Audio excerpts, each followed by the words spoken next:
que quien ha vivido toda su vida como esclavo no sabe vivir como libre.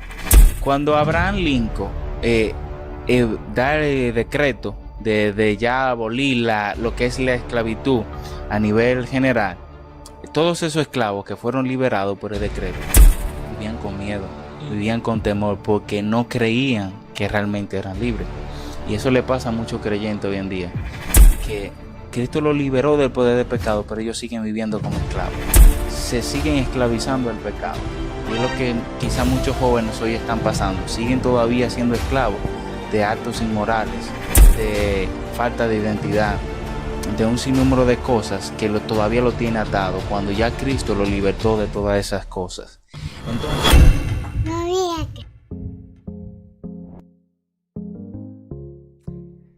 bienvenido a tu canal bíblico. Te habla tu hermano y amigo Emmanuel Pérez. Y aquí te habla Marcos Ramírez de Biblia MR. Y en esta ocasión nos hemos unido nuevamente para tratar un tema en el cual podemos quizá bendecirte o que podemos ayudarte en la situación en la que te encuentras hoy. La idea con este tema que vamos a tratar es poder fortalecerte y impartirte algunas herramientas que puedan ser de bendición para tu vida. Así que quédate con nosotros. Muchas veces jóvenes, como lo pasé yo en mi etapa de juventud, nos sentimos mal el ir a la presencia de Dios, el estar con Dios, porque tenemos en nuestra juventud las hormonas revolteadas, nos sentimos más tentados, recibimos la tentación a carne viva, a flor de piel, mayormente la tentación sexual. Y este es muchas veces un impedimento para nosotros poder tener una buena relación con Dios, para poder servirle. De hecho, me pasaba en mi juventud cuando me decían: Manuel, tú puedes hacer esto. Yo nunca estaba dispuesto, porque tenía un cargo de conciencia al servirle, porque mi pecado me perseguía y sabía que el pecado sexual me detenía. Y había muchas cosas en las cuales yo siempre quise abandonar, precisamente porque estaba sumergido en las tentaciones sexuales y en el pecado que en la juventud nos arropa. Efectivamente, y por eso queremos tratar el tema de las, ¿cómo podríamos decir? De las aflicciones o persecuciones o tentaciones que están recibiendo hoy en día, o con lo que están luchando la juventud. La lucha de todo joven. La lucha. Sí, porque precisamente eso es un buen indicador si tú estás luchando. Si no estás luchando, es un mal indicador. Pero si o estás luchando, es un buen indicador, porque solamente lucha lo que tiene el Espíritu Santo de Dios, porque se siente mal con su pecado y no le gusta estar en esa condición, y eso es un buen indicador que el Espíritu Santo de Dios está en ti. Pero un indicador malo es precisamente esa lucha que está siendo vencido. Entonces quisiéramos tratar ese tema para ver cómo tú puedes vencer y no seguir siendo vencido por la tentación, porque ser tentado no es pecado, pero cuando cedemos a esa tentación, ahí es que se convierte en pecado. Ahí es cuando nos sentimos sucios, ahí es cuando sentimos que ya Dios no está con nosotros, y eso es precisamente lo que quisiéramos abordar. Y yo creo, Marcos, que ese sería el primer consuelo que podremos encontrar. Si tenemos la lucha, entonces que tenemos el Espíritu. Ese es el primer consuelo. Si tienes el Espíritu, el mismo que levantó a Cristo de los muertos, entonces tú has vencido.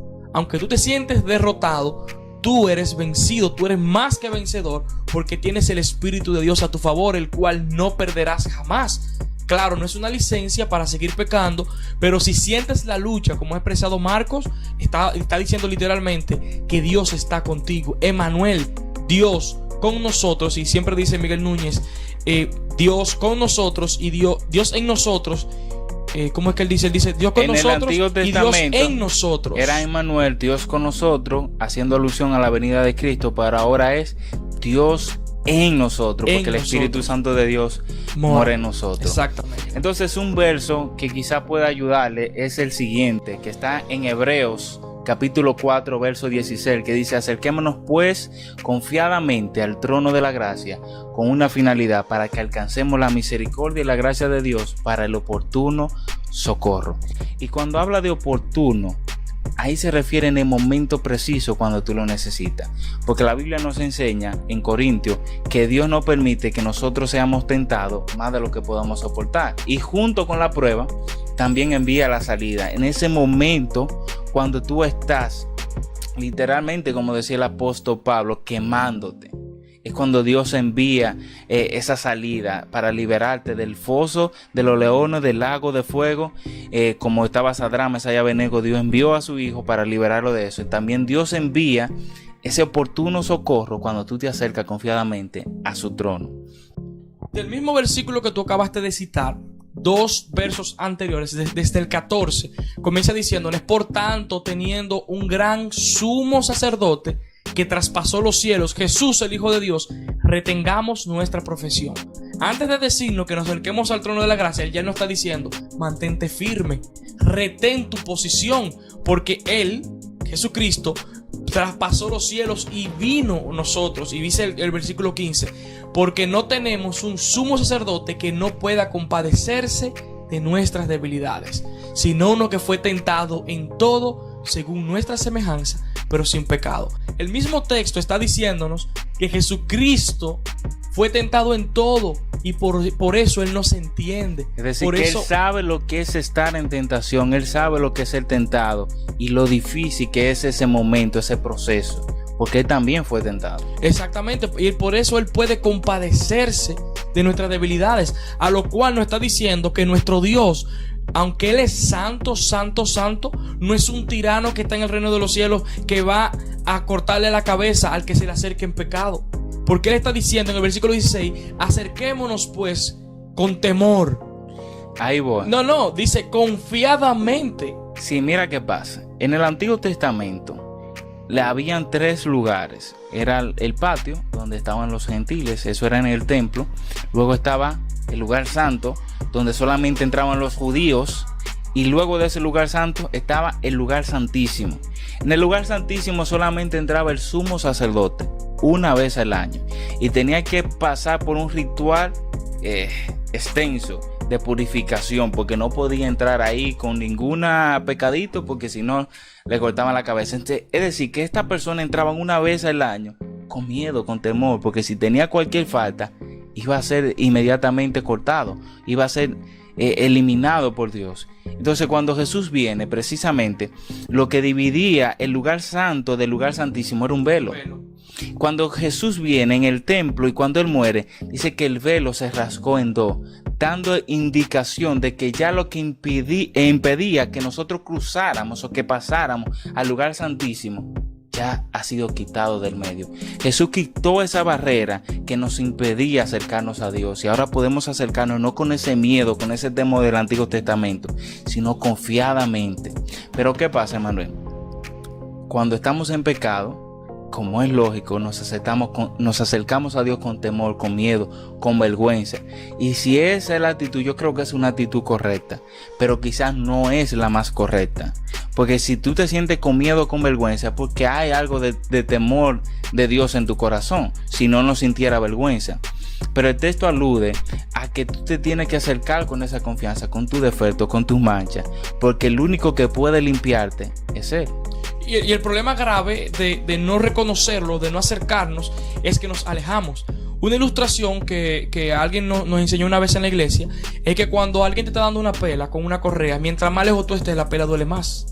Si tú lo abrazas, el brazo no se puede extender y la correa no puede dar más duro. Entonces, por eso necesitamos en nuestro pecado, a pesar de nuestro pecado, acercarnos. Porque el alejarnos, nunca vamos a poder encontrar el socorro que está diciendo el texto 16. De hecho, por eso es que nos dice que nos acerquemos para el oportuno socorro, para las aflicciones futuras que puedan presentarse. Y en el mismo tenor, perdóname, en ese mismo tenor, es importante recalcar que el sacerdote que entraba al lugar santísimo tenía que durar 1 año de purificación. Pero Jesucristo es nuestra purificación. Por eso, al Jesús ser nuestra purificación, tenemos el libre acceso. Ya no es un método de lavamiento de 1 año riguroso. Ahora es confiando en Jesucristo que tenemos ese libre acceso. Y podemos entrar con confianza, sin ningún miedo, sin ningún temor, porque para eso vino Cristo, para hacernos libres. Y ahí es que voy, mira, la Biblia dice que solamente el que el Hijo libertara verdaderamente será libre. Y muchos de nosotros queremos librarnos de nuestro pecado. Pero lo que no entendemos es que tú y yo no podemos librarnos de nuestro pecado, porque el único que puede librarnos y limpiarnos de nuestro pecado es Jesucristo. Amén. Y Pablo y Juan dice, precisamente para eso apareció el Hijo de Dios, para deshacer las obras del diablo. Y Pablo dice que ya no somos esclavos del pecado, porque Cristo nos ha hecho libres. Eso es lo que nos dice la Biblia. Pero ¿qué nos dice Satanás? Que nosotros todavía somos esclavos. Y no solo eso, Cristo nos ha liberado del poder de pecado. Amén. Quería llegar.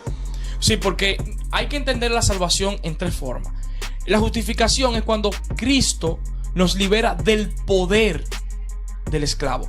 Ya nosotros estamos libres de poder escoger a Dios. Ahora, también la santificación es un proceso de salvación donde nosotros vamos creciendo. Y aquí hay que hacer una pausa, porque si nosotros no entendemos el proceso de santificación, vamos a quedar frustrados. Esa es la razón por la cual una persona cuando comete pecado no quiere acercarse a la presencia de Dios, porque él entiende que ya, pero Dios no está viendo como una persona siendo procesada, creciendo. Por tanto, si nosotros no tenemos paciencia, si nosotros no nos vemos como Dios nos está mirando con paciencia, nosotros nunca vamos a poder acercarnos al trono de la gracia. Por eso, tenernos paciencia nos va a ayudar. ¿A qué me refiero con tenernos paciencia? Que nosotros no estamos perfeccionados todavía. Vamos a seguir pecando, vamos a seguir cayendo. Y si no tenemos paciencia, entonces no vamos a entender que nuestro proceso de crecimiento es gradual. Tú y yo vamos creciendo paulatinamente. No es que yo pequé ahora y ya se acabó todo. No, el Señor sigue teniendo paciencia. Sigue abriendo el trono porque Él sabe que el que comenzó la buena obra en ti, la va a terminar. Mira qué es lo que pasa, Manuel. Que quien ha vivido toda su vida como esclavo no sabe vivir como libre. Cuando Abraham Lincoln da el decreto de ya abolir lo que es la esclavitud a nivel general, todos esos esclavos que fueron liberados por el decreto vivían con miedo, vivían con temor, porque no creían que realmente eran libres. Y eso le pasa a muchos creyentes hoy en día, que Cristo los liberó del poder del pecado, pero ellos siguen viviendo como esclavos. Se siguen esclavizando al pecado. Y es lo que quizá muchos jóvenes hoy están pasando. Siguen todavía siendo esclavos de actos inmorales, de falta de identidad, de un sinnúmero de cosas que todavía lo tiene atado, cuando ya Cristo lo libertó de todas esas cosas. Entonces, lo importante aquí es que tú entiendas que Cristo te ha hecho libre y te ha dado el poder para decirle que no al pecado, poder que tú y yo no teníamos antes de Cristo, porque vivíamos bajo la esclavitud del pecado, bajo el yugo del pecado, pero Cristo vino para romper ese yugo. Por eso Jesucristo dijo: aprended de mí que soy manso y humilde, y hallaréis descanso para vuestras almas. Entonces Cristo ha provisto para nosotros ese descanso que nosotros necesitamos, y dijo: venid a mí los que estén trabajados y cargados, que yo le haré descansar. Jesús quiere que eso con lo que tú estás batallando, con lo que tú estás luchando, que lo entregues a Él, porque Él es el único que puede liberarte de esa carga, y que te acerques a Él independientemente cuál sea tu condición, porque Él es el único que puede limpiarte. Ahora bien, esto no es una excusa para que continuemos en el pecado, porque el mismo apóstol Pablo dice: donde el pecado abundó, sobreabundó la gracia. Pero entonces, ¿perseveraremos en el pecado para que la gracia de Dios abunde? En ninguna manera. Esto no es una licencia para pecar, pero sí es un consuelo para el pecador. Un consuelo para el pecador, que sepa que en Cristo hay descanso, que en Cristo hay libertad, que tú no tienes por qué continuar siendo esclavo de los actos inmorales, porque Cristo ya vino precisamente para liberarte de esa esclavitud y para que tú recibas la misericordia y la gracia en el oportuno socorro cuando tú lo necesitas. Y evidentemente, como me ha pasado a mí, el no rendirme cuando peco me ha ayudado bastante. Yo me he dado cuenta. Espérate, el no rendirte cuando peco. En español.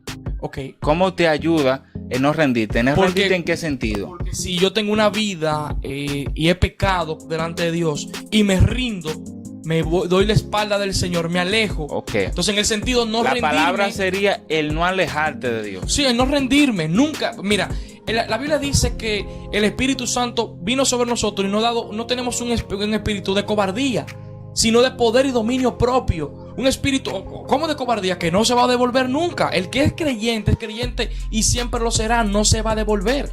Entonces, en ese sentido que me refiero a no rendirme. Si yo me hubiese rendido en mis luchas, hoy día yo no fuera la persona que soy. No soy gran cosa, pero por lo menos Dios me ha puesto como líder de mi hogar, y tengo una bella familia, y Dios me ha bendecido bastante.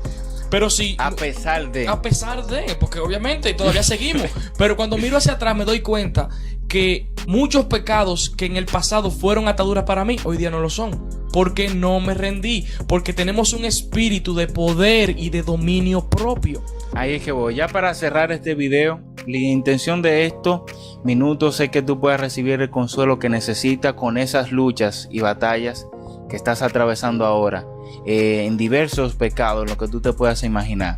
Es el siguiente. Como bien decía Emmanuel, Dios nos ha dado espíritu de poder y dominio propio. Y ahora mismo tú estás siendo vencido por el pecado porque no tienes ese dominio propio. Entonces nos gustaría orar por ti para que Dios provea ese dominio propio que tú necesitas, para que en medio de la tentación tú puedas ser más que vencedor y puedas decirle que no al pecado y poder encontrar esa salida que Dios ha provisto para ti, porque en medio de toda tentación Dios ha provisto una salida para nosotros, y parte de esa salida es su Espíritu Santo que mora en nosotros, que nos faculta de su dominio propio, para que tengamos esa capacidad de decirle que no al pecado y sí a Cristo. Entonces, si ese es tu caso, si esa es tu situación ahora mismo, nos gustaría orar por ti. Nos gustaría que nos dejes saber tu situación, que nos escribas en este video, o que nos escribas de manera individual, de manera privada, como entiendas. Pero nos gustaría orar por ti para que Dios te fortalezca en medio de estas luchas en las que estás, porque tú no estás solo. Tienes al Espíritu de Dios que mora dentro de ti, tienes también a su cuerpo, que somos cada uno de los creyentes en Cristo, y queremos orar por ti. De toda manera, en mi canal puedes encontrar mi correo, pero en la descripción de este video vamos a dejar los correos debajo, para que si alguna persona quiere hacer la petición de oración de manera privada, lo pueda hacer a confianza por esa vía. También les recomendamos que si no te has suscrito a nuestros canales, Biblia MR de mi hermano Marcos, donde tiene mensajitos cortos de la palabra del Señor, bastante edificante. Yo nunca me lo pierdo. Además, también puedes suscribirte a nuestro canal, tu canal bíblico, darle me gusta, compartir, y no olvidemos siempre de compartir la palabra del Señor a las demás personas. Gracias por quedarte con nosotros hasta el final. Que el Señor te bendiga. Nos vemos luego.